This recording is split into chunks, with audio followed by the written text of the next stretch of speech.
What's going on, everybody? Mortem here, this time bringing you my first impressions of Valkyrie Elysium, which just launched on Steam yesterday as of the time of this video, though it was available elsewhere previously. I do need to mention at the beginning of the video, though, that Square Enix did provide me a copy of this game for the Steam release, though it was right before the day it actually released when I was busy with Tactics Ogre and everything anyway, so getting it out to coincide with that release was pretty much a no-go. But that said, Valkyrie Elysium is the next entry in the Valkyrie series, a series that's been around since the 90s and has always played around with different types of genres. Some of the originals were combinations of platformers meets turn-based combat. There was a proper TRPG one. And then in more modern times here, we have third-person action combat game that is Valkyrie Elysium. So that's probably the first most important thing to know, is that this is an action combat style game. That said, though, it doesn't go as crazy with the rankings and everything as a lot of other games in the genre do. And when you complete various chapters and side quests, you will get a score at the end of it. However, all that does is decide how much of a resource you get and doesn't really affect anything otherwise. Though, interestingly enough, in addition to launching on Steam, they actually dropped an update at the same time, which brings a few new difficulty levels, a sort of challenge series of combat encounters called Seraphic Gate, and then an alternative story, if you will, after you complete the main game where you can play as one of the antagonists. So a pretty substantial free update that dropped alongside the Steam release. But with all of that said, what actually is Valkyrie Elysium? Like, what's the story and everything? Well, we play as a Valkyrie, whose name seems to also be Valkyrie. And she was recently created by Odin, as this is a game that takes a lot of Norse mythology and uses it as the basis for the world. In this story, Ragnarok is pretty much in full swing, and you're tasked with trying to find a way to help Odin stop it from actually coming to happen, but of course it has a few twists and turns from there. It's my understanding that there are multiple endings even, which is certainly interesting for a game like this. Now, in terms of structure,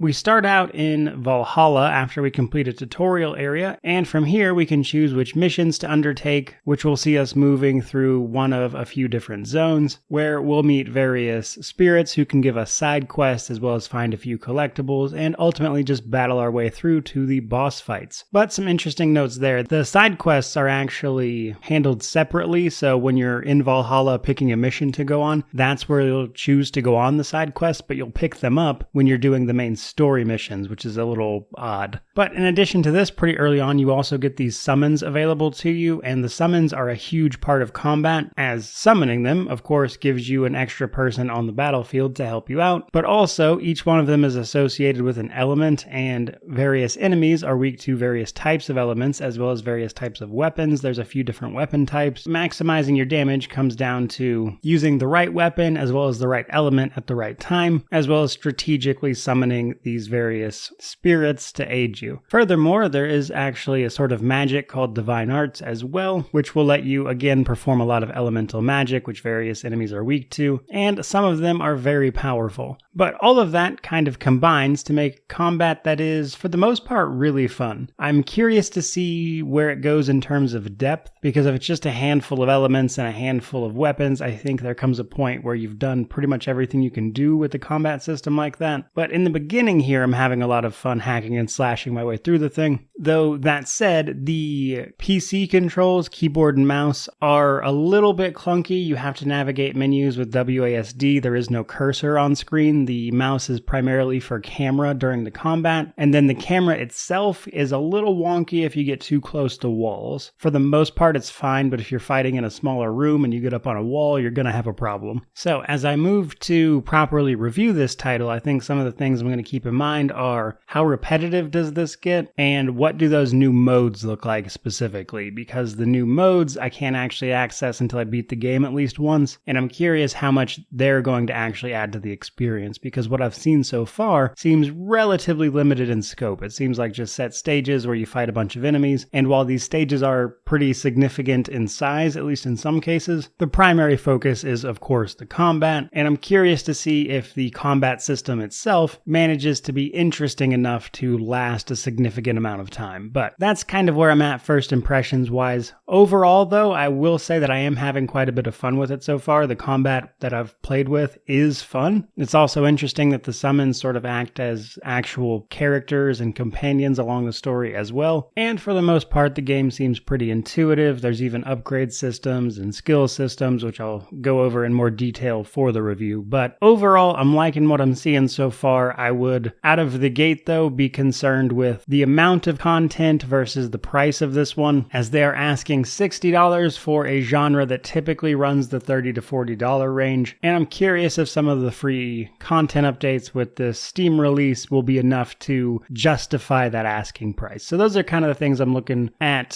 figuring out for myself as I move to review the title. But that's pretty much all I've got for you guys today. Hope you enjoyed the video. By all means, let me know what you think about Valkyrie Elysium down in the comment section below. And the review will likely be pretty quick. If everything goes to plan, I'll probably have this up Monday. Really just depends on a couple things, as the game itself is relatively short. Most estimates put it somewhere between 20 to 30 hours for 100%. So realistically, I should have this up early next week, probably Monday. But all of that said, thank you so much for watching. I really do appreciate it. Don't forget to like, comment, subscribe, all that YouTube jazz. May you wander in wisdom and have an amazing day.